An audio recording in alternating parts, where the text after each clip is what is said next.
22 minutes past the hour. We go back to 2015 in Korea. And of all people, for Bill Haas to secure the President's Cup for his dad, that was one of the best moments of the year in golf. And there's Captain Haas hoisting the President's Cup for the United States. Once again, they have been dominant in the event. And there you take a look at a replica of that trophy. And why are we celebrating that today? Well, that's why you're bringing the historian from the World Golf Hall of Fame, Dr. Tony Parker. Doctors, good to see you. Good to see you again. Happy New Year. You know, you see these moments, and you talk about this event, and certainly it's a neophyte with respect to the Ryder Cup in terms of the historical point. But in 1994, an announcement was made. Take us through that. Well, January 5th. So it's a throwback Thursday here. Yep. We go back, World Golf Hall of Fame member and outgoing president or commissioner of the PGA Tour, Dean Beman, announced that the plans were afoot to inaugurate a new international team event, the President's Cup. In March, the board approved it, and when Tim Finchem came in as the new commissioner of the PGA Tour, June 1st, he immediately went about organizing and getting this in place. What's amazing to me is that within 6 months of it being approved, we actually have the first President's Cup, 1994 on September 16th. Right. Quite impressive. You know, let me ask you, was he queried that day as to what the impetus was? More of the explosion of the Ryder Cup in the late 80s, obviously what happened in 91. But when you looked at the rest of the world of golf, which is what comprises the international side, you think about Nick Price in his prime. That's right. VJ coming on very, very strong. That's right. Ernie Els winning U.S. Opens at that time. That's right. What do you think was a bigger motivation? I think it's a combination of both. Because of the success of the Ryder Cup, which started in 1927, as you know, started with the U.S. versus Great Britain and Ireland. 79, it goes to Great Britain, the U.S. versus Europe. Now there's an explosion internationally. And you do have players like David Frost and Steve Elkington, Right. along with those whom you mentioned. No question. So they've really made a presence.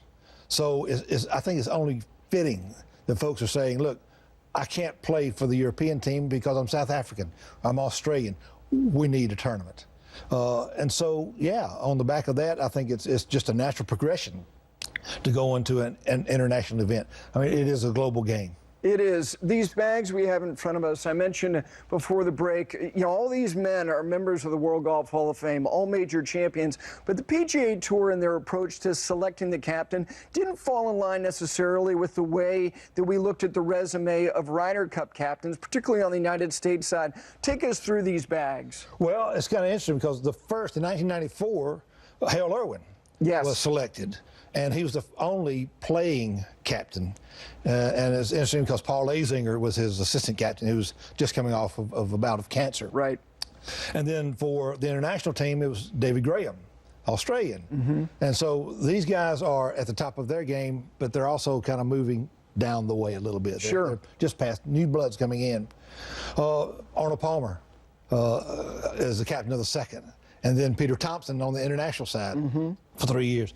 What was fascinating to me is that all of the captains, both international and U.S. teams, with the exception of one, Jay Haas, are members of the World Golf Hall of Fame. It's true.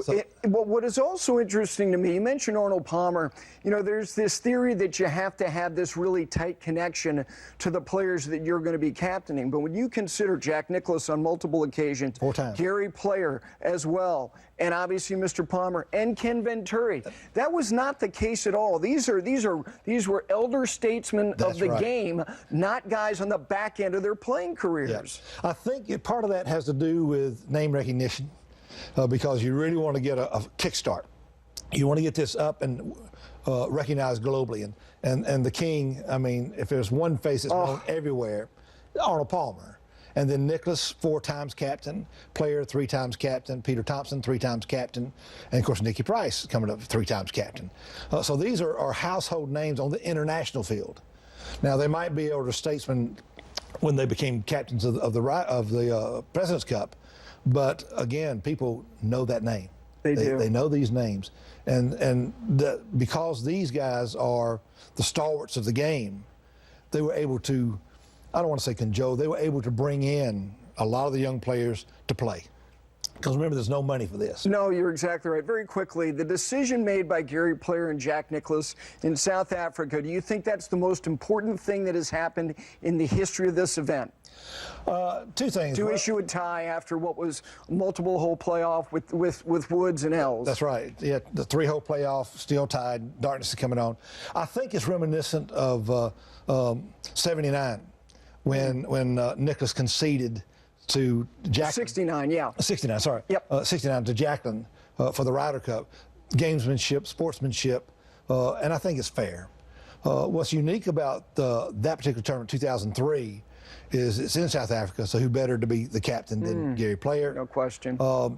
We also had, for the only time, the president of South Africa, Mbeki, along with F.W. de Klerk, who was the last president during apartheid, and Nelson Mandela, the first president after apartheid. So significance in the game itself, it's a tie, which brought up, of course, as we know a little bit later, 2005, that great putt by one of the fellows here in the studio. I tell you what, is Tony Parker amazing? What a segue as we send it down to Damon. And we got more stuff coming up from Tony Parker here.